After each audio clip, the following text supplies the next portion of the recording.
Welcome to another video. ये है attack on Titans के फाइनल सीजन के एपिसोड 2 का रिव्यू। तो उसकी शुरुआत में हो रही होती डिस्कशन कि क्या हुआ इस दौरान। मतलब इनकी वो जंग जो हमने फर्स्ट एपिसोड में देखी, वहाँ पे हम देख पाए कि टाइटंस इतने पावरफुल और इफेक्टिव नहीं रहे। इंसानों ने आर्मर पर जीत पा ली है। मतलब आर्मर टाइटन काफी हद तक धराशायी हो चुका था इंसानी टेक्नोलॉजी के आगे, और जल्दी ये टेक्नोलॉजी और एडवांस हो सकती है। मतलब टाइटन अब तक ज़मीनी हमलों पर तो कारगर है उनसे लड़ने में, लेकिन अगर ये सारे हमले हवाई तौर पर उनके ऊपर किए जाने लगे तो ये उनके हथियार को तोड़ तक नहीं पाएंगे और बेबस और लाचार होकर शायद मारे ही जाएंगे। तो क्या कोई टाइटन ऐसा नहीं जिसका पंख भी हो? शायद नहीं। तो सारे डिस्कशन का कंक्लूजन ये निकलता है कि टाइटन्स अब बीते ज़माने की बात हो चुके हैं। इंसानी टेक्नोलॉजी काफ़ी आगे निकल चुकी है। मतलब जल्दी आगे चल के टाइटन्स असहाय हो चुके होंगे इंसानी टेक्नोलॉजी के आगे।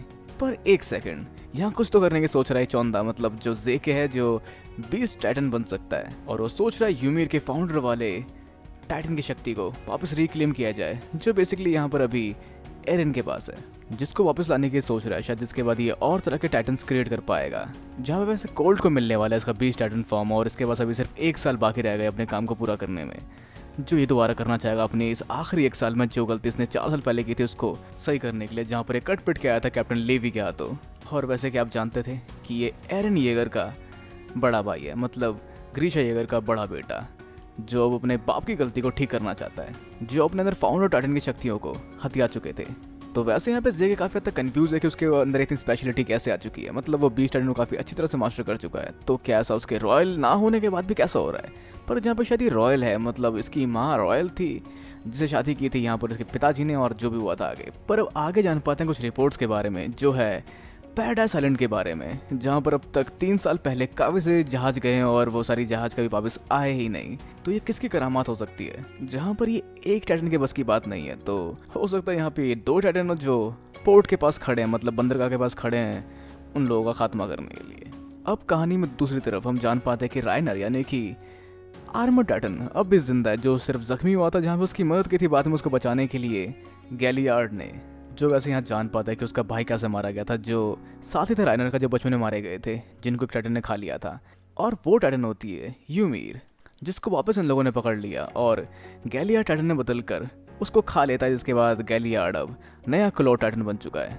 अब आगे हम मिलते हैं उन बच्चों से जो कि जंग में थे, और ये सारे बच्चे थे जो राइनर के अंडर ट्रेनिंग किया करते थे, जिसको ये सभी लोग जानते हैं। और एक झलक हम देख पाते हैं उन टाइटन्स को भी जो कि यहाँ बहरूपे बन के लड़ने गए थे पैराडाइज आइलैंड वालों से। मतलब जहाँ पर इन बच्चों के अंदर ऐसा देख पाता है राइनर, मतलब ये लोग भी अपनी एक अलग सी लाइफ जी रहे थे, जहाँ पे पैराडाइज आइलैंड वालों को बस मारने ही गए थे। मतलब जहाँ पर इनकी खुद की एक दुनिया थी, जहाँ पर ये लोग बस वहाँ पर मिक्स होकर उनको हराने के लिए और उनका खात्मा करने के लिए गए थे। तो अब जो भी यहाँ पे ये लोग सेलिब्रेट कर रहे हैं अपनी जंग की जीत को, जहाँ पर सब काफ़ी खुश है और गैबी को उठा रहे हैं, क्योंकि गैबी काफ़ी हद तक एक बड़ा दाव साबित हुई उस जंग में उन्हें जीत दिलाने में। पर एक बंदा यहाँ पर काफ़ी हद तक एरन की तरह है, जो अलग सोचता है, जो कह रहा है क्या ही फ़ायदा।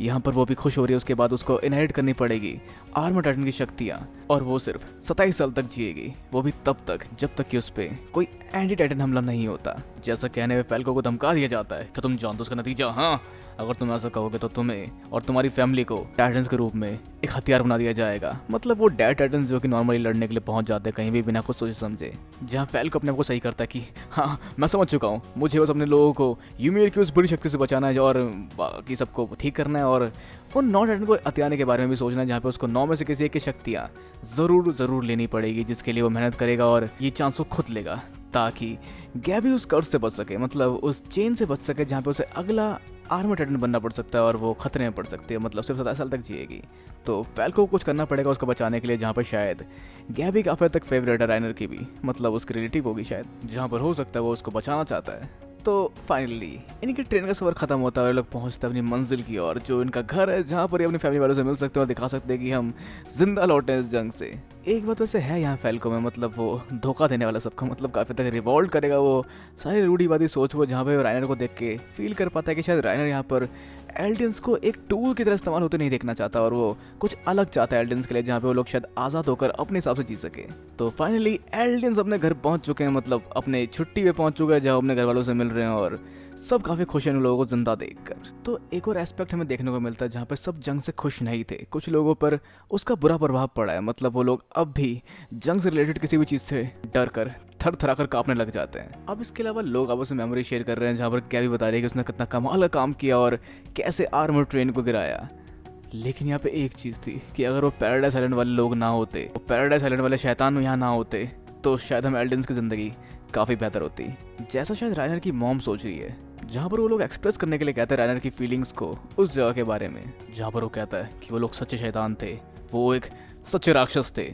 मतलब वहाँ उसने 5 साल बिताए अपनी ज़िंदगी के, तो उस जगह को लेकर कुछ ना कुछ एक्सपीरियंस तो उसके रहे ही होंगे जो शेयर करता है। जहाँ शुरुआत करता है वो आलू खाने वाली लड़की से जिसने आलू ले लिया और खा लिया क्योंकि उसे वो टेस्टी लगा। मतलब सारे एक्सपीरियंस काफ़ी तक फनी होते हैं, पर फिर भी उसका सुनाने का तरीका काफ़ी तक डरावना होता है। जहाँ पे आखिर में वो कहता है कि वहाँ पर सब तरह के लोग थे, जिसमें से एक बेवकूफ़ भी था जो बिना सोचे समझे आगे बढ़ जाया करता था, और 2 और बेवकूफ़ लोग उसके पीछे पीछे निकल पड़ते थे। जहाँ पर वो शायद एरन, आर्मिन और मिकासा की बात कर रहे हैं। तो जो भी हो, पर इस सब से लोग काफ़ी ज़्यादा डर जाते हैं और उन लोगों को और कर्स्ड और डेविल समझने लगते हैं। तो यहाँ पर खुद की इनकी आइडियोलॉजी है, जहाँ पर वो लोग डेविल थे, वो लोग ईवल थे और वो लोग काफ़ी गलत काम कर रहे थे, जिनकी सज़ा इन लोगों को भुगतनी पड़ रही है। और ये अच्छे एल्डेंस है जो उनको उनकी की सज़ा देंगे और उन लोगों को इनके आगे घुटने टेकने पड़ेंगे। अब इस सब के अलावा यहाँ पे मीटिंग हो रही है, जहाँ पर ये एल्डेंस कह रहे हैं कि हमें अपने आप को जिंदा रखने के लिए टाइटनिक शक्तियों को बरकरार रखना पड़ेगा। जहाँ पे अगर टाइटनिक शक्तियाँ कम पड़ी तो हम एल्डियंस यूजलेस हो जाएंगे मर्लिन्स के आगे और हमारा वजूद खतरे में पड़ सकता है, जिसकी वजह से इन लोगों को फाउंडर टाइटन यानी कि यूमियर के टाइटन की जरूरत पड़ेगी, जो अभी एरन के पास है। तो इनकी मदद के लिए टाइबर्स आगे आ गए, जो एक फैमिली है जिनके पास टाइटन की शक्ति है, जिन्होंने आज तक किसी जंग में अपना हाथ नहीं बटाया, और जो काफ़ी अमीर फैमिली है, लेकिन वो यहाँ पर क्यों आना चाहती है। जब टाइबर्स शायद पता नहीं क्या चाहते हैं, जो पता चलेगा आगे चलकर, जो इस लड़ाई में अपना हिस्सा देना चाहते ताकि वो अपने मदरलैंड को या फिर फादरलैंड को या फिर अपनी मातृभूमि को बचा सके। तो रायनर एग्री हो जाता है, क्योंकि भले जो भी बात क्यों ना हो, अगर वो मातृभूमि बचाने के लिए आ रहे हैं तो उनका साथ देना चाहिए, चाहे कुछ भी कारण से वो लोग यहाँ आ रहे हो। तो आगे चल के एक फेस्टिवल अरेंज किया जा रहा है, जहाँ पे वो लोग आने वाले हैं और इस जंग को डिक्लेयर करने वाले हैं, जिसको जीतना हर हाल में ज़रूरी है, और फाउंडर टाइटन की शक्ति को वापस लेकर आना भी हर हाल में ज़रूरी है। और ये 1 साल का वक्त है जिसमें कोई फेलियर नहीं मांगता। और इस सब को सुन रहे हैं ध्यान से मर्लिन्स। मतलब साला प्राइवेसी नाम की कोई चीज़ ही नहीं है, पर फिर भी कुछ गड़बड़ लग रही है मर्ली को, जहाँ पे जेके ने कहा था बीच में कि इस कमरे में नहीं, मतलब कोई बात है जो सीक्रेट है, जो ये लोग मर्लिन से भी छुपा रहे हैं और दिखा रहे हैं कि ये लोग लॉयल है, लेकिन ये लोग कुछ तख्ता पलट शायद करने वाले हैं। पर देखते हैं फ्यूचर क्या होता है आगे। जहाँ चिंतित है रायनर, क्या मुझे वापस जाना चाहिए। तो अब जानते हैं क्या हो सकता है अगले एपिसोड में अटैक ऑन टाइटन्स के फाइनल सीजन के। तो यहाँ पर हम देख पाते हैं इसके प्रीव्यू में काफ़ी सारी इंटेंस चीज़ें, जहाँ पे ये लोग जंग पे जा रहे हैं, और शायद यहाँ पे हम देख पा रहे हैं फ्लैशबैक रायनर के और बाकी सारे लोगों की मेमोरीज के, मतलब उनके बारे में, जो कि पहले गए थे पैराडाइज आइलैंड में। तो क्या होगा यहाँ पे इस बार, और कैसे ये लोग वहाँ जाएंगे और अपने मिशन को एग्जीक्यूट करके परफेक्टली जीत पे, मतलब उस पर जीत पाएंगे, और आखिर में पैराडाइज आइलैंड को अपने कब्जे में ले पाएंगे और फाउंडर टाइटन की शक्ति को भी हथिया पाएंगे, जो इस प्रीव्यू में क्लियर नहीं है। पर अल्टीमेटली यहाँ पर हमें अलग एंगल दिखाया जा रहा है इस बार इस सीज़न में। मतलब इस बार टाइटन्स के पक्ष से चीज़ें देखी जा रही है। तो देखते हैं क्या होता है इस बार और कैसा मज़ा आता है हमें देखने में, हम किसको ज़्यादा चीयर करते हैं इस बार, और बहुत सारी चीज़ें। तो अब आप क्या सोचते हैं कि क्या हो सकता है अटैक ऑन टाइटन्स के आगे वाले एपिसोड्स में? अपने विचार नीचे कमेंट वीडियो को लाइक शेयर सब्सक्राइब करना भी बिल्कुल हम लोग। तो मिलते हैं अगली वीडियो में। Sayonara and have a nice day.